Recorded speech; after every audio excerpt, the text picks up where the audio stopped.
ফের ট্রেনে কাটা পড়ে মৃত্যু হলো এক যুবকের। শনিবার সকালে ঘটনাটি ঘটেছে মুর্শিদাবাদের সুতি থানার অরঙ্গাবাদ হাই মাদ্রাসা সংলগ্ন নতুন মহেন্দ্রপুর এলাকার রেল লাইনে। পুলিশ জানিয়েছে মৃত ওই যুবকের নাম জনি শেখ, বয়স 30। তার বাড়ি সুতি থানার ইংলিশ সাহাপাড়া গ্রামে। ট্রেনটি নিমতিতার দিক থেকে জঙ্গিপুরের দিকে যাচ্ছিল বলে জানিয়েছে স্থানীয় বাসিন্দারা। এদিকে ট্রেন দুর্ঘটনায় যুবকের মৃত্যুর খবর পেয়ে ঘটনাস্থলে পৌঁছায় সুতি থানার পুলিশ ও রেল পুলিশ। দেহ উদ্ধার করে ময়না তদন্তে পাঠায় পুলিশ। ট্রেনের ধাক্কায় মৃত্যু ঘিরে এলাকা জুড়ে শোরগোলের সৃষ্টি হয়।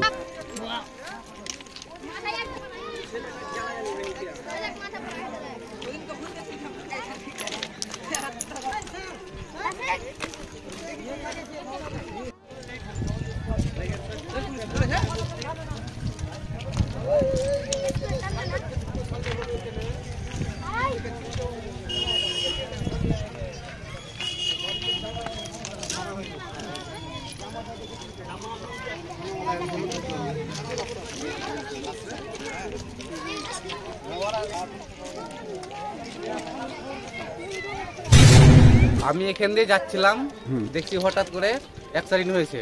ছেলেটাকে আমি দেখে চিনতে পারলাম, ছেলেটার নাম হচ্ছে জনি, ইংলিশ সাহাপাড়া বাড়ি। আচ্ছা, আমার নাম হচ্ছে জাহাঙ্গীর আলম। কটার সময় হয়েছিল? এটা 9টার ট্রেনে হয়েছে। 9টা ট্রেনে? 9টা কোন লোকাল ট্রেনে। আচ্ছা, কোন দিক থেকে কোন দিকে যাচ্ছিল? নিমতা থেকে জমিপুর যাচ্ছিল। আচ্ছা, কটার সময় হয়েছিল এটা? 9:30। 9:30। তাকে দেখে কি চিনতে পারা হ্যাঁ, গেছে? চিনতে পারা গেছে।